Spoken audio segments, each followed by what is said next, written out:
This is Scarecrow Wrath. One of our goals when we're making stuff is like to make the ultimate Halloween prop. And I've started saying this to sculptors. We don't want a scarecrow, we want the scarecrow. We want the star of the film. So in this box comes the stand, Mr. Scarecrow's head, which we put a lot of work into this. And this is his little friend, Corvus. Isn't he cute? I want you to see that eye. We actually put glass eyes in here. Then the legs and the butt. This all is UPSable. So the main part of his body is the head and shoulders, and the hands are poseable, completely poseable. Now, we went to the extra expense to put wires and foam in these, so you can do whatever you want. And that is really a cool feature. And the legs are very tall and skinny, and they're completely ready to go. And you slide them in to, there's plastic pipe. And stand them up. Pipes slide into these leg pipes. And you know, you can do it by yourself, but it's always nice to have help. Then just kind of pull up his pants a little bit. You can use pins if you want to kind of hold them in place. Get the shirt pulled over him. So when you're putting the head on, it's way up there. So make sure the bib is folded out of the way, and then just kind of wrangle him on and get him into position. And make sure he's down completely. And then you put his little friend. Now what we did, we actually burn a hole through the latex, and you may need to find that hole. It's subtle. We want to make it so if you want to use the crow, you can use the crow. If you don't want to use the crow, you don't have to. But get it in that hole, and then you'll see the hole in his shirt, and line those up. And you may have to wrangle him around a little bit and twist him to get him in position, but he's not quite in position. I don't know where we're at. So the nice thing about this, besides his fingers being mobile, you can raise his arms, you can bend his arms in the position you want, and do whatever you want with those fingers. I really like splaying out these fingers and then bending them back like he's just about to get you. And we think that this is like, it's like classic Halloween, but brought up. And just the idea is he's come to life somehow, and he's furious. We don't know why. We don't care. We just want to get out of his way. But wait, there's more. In the package comes a transformer.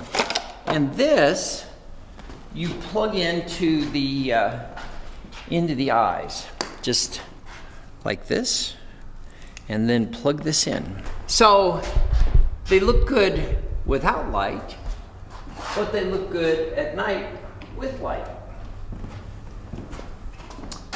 Those lights, also, you can see them in a lit room. They're so bright. They're lights like you use on trucks and cars. So they're 12 volt, which is nice for outdoors. So we try to detail these a lot. And one thing about the clothes, you can't buy these off the rack at, I don't want to say a name. So this thing is just incredibly detailed, from the texture of the burlap to the super detailed eyes. And these clothes we have custom sewn, because you can't go to the store and buy clothes for a 7'7" monster. The construction is foam and latex, and polyurethane foam is really tough, and latex is really tough. And so it's designed to be something that'll last a long time. It's ready to come and terrify all your friends and neighbors. And if you're going to be using this outside for an extended period of time, you can use a product. The one we like is Krylon UV Clear. matte Krylon UV clear matte, and you can spray it on this thing. I would avoid, like, these fingernails have a little bit of sheen to them, and of course the mouth and the eyes are high gloss. So when you're spraying there, I would put gloves on or something and spray, protect those eyes, because they'll go flat if you don't. The mouth will go flat. But anyway, that Krylon will help with the sun's rays.